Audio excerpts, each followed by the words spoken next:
Hey guys, we're down in the marsh unit, and I came in here to check the 2 trail cameras that I hung 3 weeks and 1 day ago.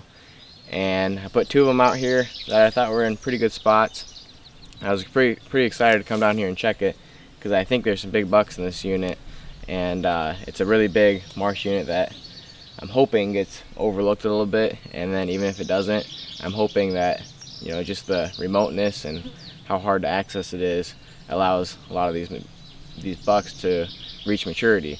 So I came down here and checked this first camera already, and unfortunately I had another screw up with the camera, and I was afraid that this was going to happen with this camera in particular, because it was the same brand, same model of trail camera that did it the first time over on the creek thicket unit, and it was on the exact same settings with pretty much the exact same setup. There's a limb in front of it, and basically what happens when you have this camera on high sensitivity is when it's up in the tree like that and it has those limbs pretty close to it, every time they blow it takes, I had it on a 2 photo burst.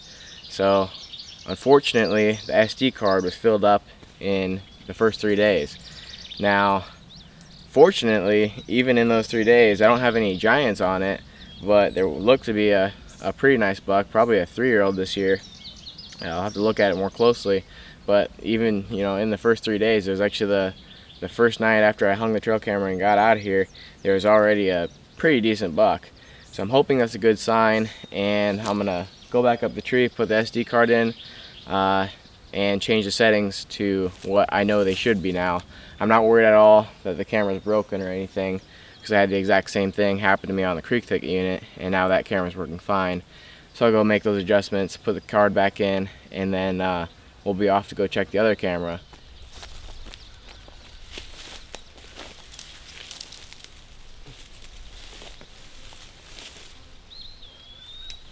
Alright, now it's perfect. If there's one thing that I've learned from so far this year from running trail cameras up in trees is that make sure that your setup doesn't have any limbs in front of it, and that you probably don't want to have it on high sensitivity. Maybe if you're really sure that nothing's going to be blowing around in front of the camera, you can have it on high sensitivity. But I'm just going to play it safe and keep it on low sensitivity. Anything in this bean field the size of a deer is going to get caught on that sensitivity level. So I should have known that in the first place, but just want to make sure I tell you guys that, to make sure that you guys don't make the same dumb mistake that I have, losing several weeks, you know, a whole month combined on my 2 trail cameras, and hopefully that one over there, I didn't lose the whole 3 weeks on 2. So anyway, this setup's now perfect. I cleared the limbs, changed sensitivity, so we'll go check that other cam.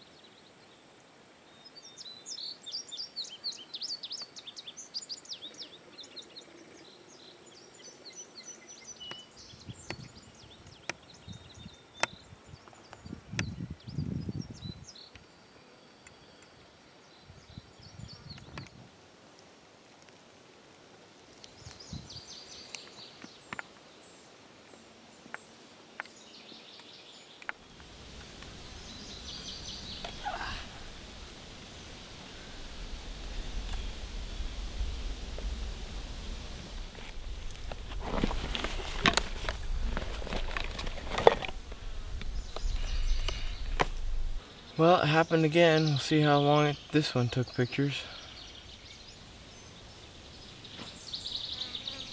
Got a freaking toad on it the very first night it was out.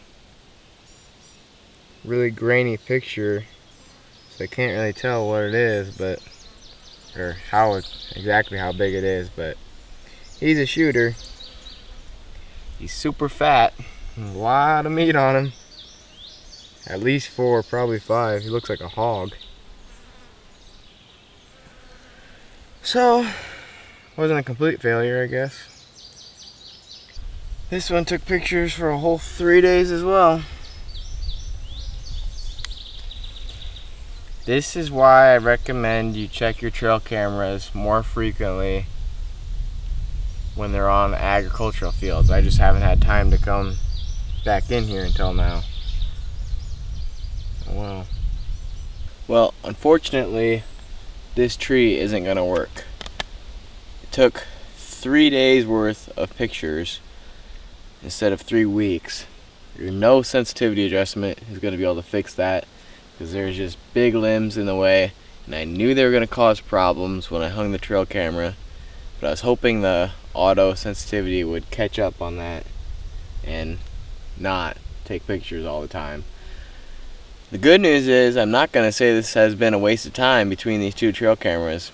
They had collectively 6 days out in the field, and yet they managed to find one decent buck and one for sure shooter that looks like a pig.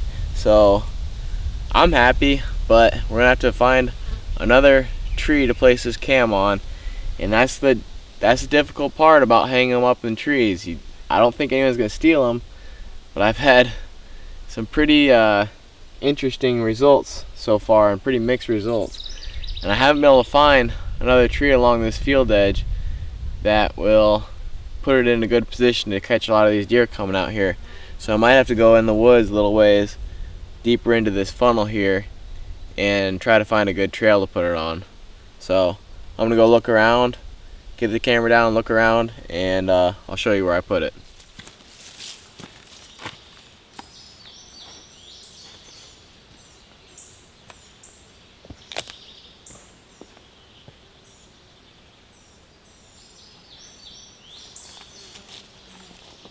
Alright guys, the scouting mission is now complete. I just rehung that trail camera not too far away from where it was already hung. I can still see the tree that I was hanging in, and I'm only about 30 yards off the field edge. And I was able to, I walked the field edge first to try to find a tree suitable, still looking into the field, and there just isn't one out there where I can hang it, you know, up higher in the tree to make sure it doesn't get stolen without having a bunch of limbs in the way.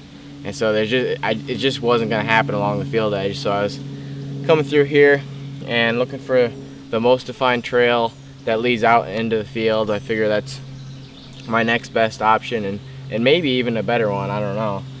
But I was able to find a pretty heavily used trail that I think is the main trail that takes these deer from the bedding out into this agricultural field here. And there's just a nice lot of browse down in this timber here in front of this trail camera, and you can tell the deer kind of meander and browse in here as well. So hopefully this camera will get a lot of activity. I think it should catch the majority of them, but it's hard to tell right now where the main trails are with all this foliage. So I just used my best judgment and hung it in the best spot that I thought I could find. So anyway, we're gonna get out of here now, but I definitely wouldn't call this a waste. If anything, I'm super excited to see what these cameras can do when they're left out for several weeks after, you know, seeing what they caught in just a couple of days. So I'm super excited about this unit. I really think there could be some big deer in here, and I'm excited to come back in here and check it in several weeks. So anyway, that's going to conclude the scouting mission. If you like the video, make sure you hit the thumbs up button, and don't make the same mistakes I did, and subscribe if you haven't already. Thanks.